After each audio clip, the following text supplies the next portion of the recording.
Hey everyone, Chelsea here from So Simple Home. Today we're doing a really simple project, but it's very useful in getting your home organized. We are going to make cord keepers. So if you're like me and your husband is anything like me, you have a million cords around your house. They're all over the place. Maybe they're in a big box or in a junk drawer. They're just causing clutter. And then they get all tangled together and you can't find which one's which. So the solution is a cord keeper. So this is just a little piece of fabric that has some Velcro on it that you can wrap around your cord so that it stays in one piece and doesn't tangle up with other cords. And you can throw them in a box and you have like a million of them. It's a really fast tutorial, so you can make a bunch of them and get that box organized or that drawer organized really quickly. These are also really great for traveling. So if you travel a lot, you have to bring your laptop or your cell phone cords or any other electronic cords. This helps keep them condensed so they're nice and small, keeps their shape, and makes it so you can find them easier and they don't get tangled up in other stuff. Okay, let's go ahead and get started. This is, like I said, a really quick, super easy tutorial. So the first thing that you're going to need is just a piece of scrap fabric. You're going to cut it about 5 inches by 5 inches.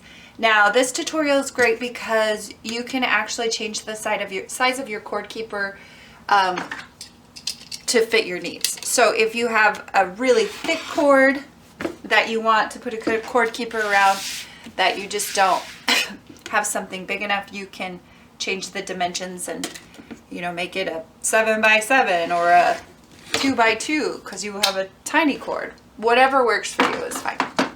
But for the sake of this tutorial, we're just going to do it as a 5 by 5. So I have my little 5 by 5 piece here. I'm just going to fold it in half like this. And I'm going to pin 2 pins that are about 1.5 to 2 inches apart. Okay, and what I'm going to do is I'm going to stitch from one corner to this pin and back stitch, leave this open, and then stitch this section. So this is how I'll turn it right side out. So I'm just going to go ahead and put it in my machine here. I'm just using a 1/4 inch seam allowance, which means the fabric lines up right with my presser foot. Turn my corner, get to my pin and back stitch. I'm not even going to cut my thread, I'm just going to pull it to the next pin, go forward and back stitch, go to the corner, turn, go down, and back stitch. Okay, so I can trim my threads, which includes the 2 in the middle here, that where my opening is, and the ones at the beginning. So it kind of looks like that. So there's an opening here. I'm going to trim my corners just so they take away some of the bulk. So when I turn this right side out here. So now it kind of looks like this. Now if you're using a really thin fabric, you could use some interfacing to thicken it up. For this project, because it's so fast and so quick, and it's just a little cord keeper, I'm not really concerned about it. But again, that's something you could do. So I'm going to turn this right side out through that hole. And then I just like to use a wooden dowel. And I'll just poke those corners out real quick so that everything's nice and sharp, or as sharp as I can get it. Okay, so that's kind of what it looks like. Just a little rectangle that has 2 layers to it.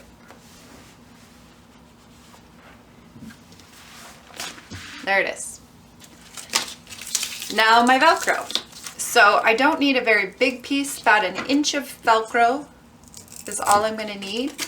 Of course, if you're going to have a wider one or a bigger one for a bigger cord, then you're going to need more Velcro. But I'm just going to separate the 2 pieces.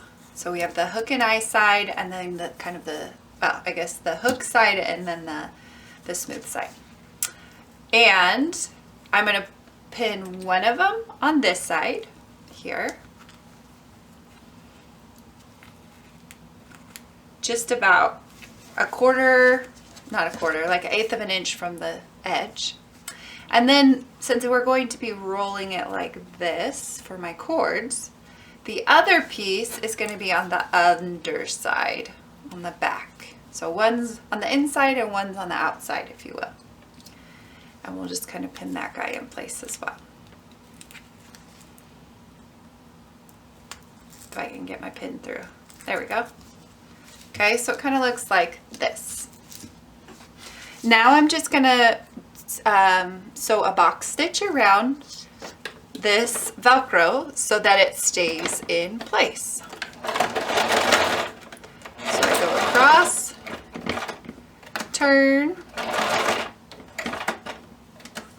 across again, turn, and then I like to put an X through the middle, or at least one diagonal. That just kind of helps keep the Velcro from falling apart here or coming undone as it's being used. Trim off some of my little threads here. So you can kind of see that there.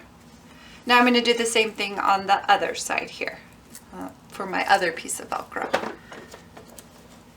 Now when you're sewing Velcro, you want to make sure that the needle that you're using is for heavy duty material, or at least regular density material. If you have a needle that's for like satins and for real fine fabrics, your needle will almost always break. So just make sure that you have a little bit heavier duty of a needle so that you don't break your needle 100 times. Just take it for someone who's done it before. Okay, so there are my two pieces of Velcro, and they'll go together like this. Okay, the last thing we're gonna do is we're going to close off this little hole. And to do that, we're simply just going to top stitch along this one side. Now, if you want, you could top stitch around the whole thing, but it's not necessary. You're just wanting to close up that hole. So you're going to sew straight across, back stitching at the beginning and the end so that you have a nice closure so that your cord will stay in place and it won't rub on the edge and cause problems. All right, let me grab a cord here. Here's a cord. I personally like to kind of wrap them just back and forth.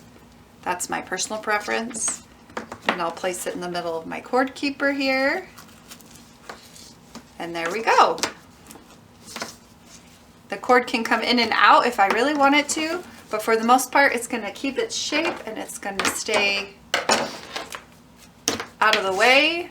And I have a whole drawer of cords here that are for various pieces of technology. And now they all have nice little cord keepers on them, so I can grab them a lot easier. I can organize them in a row.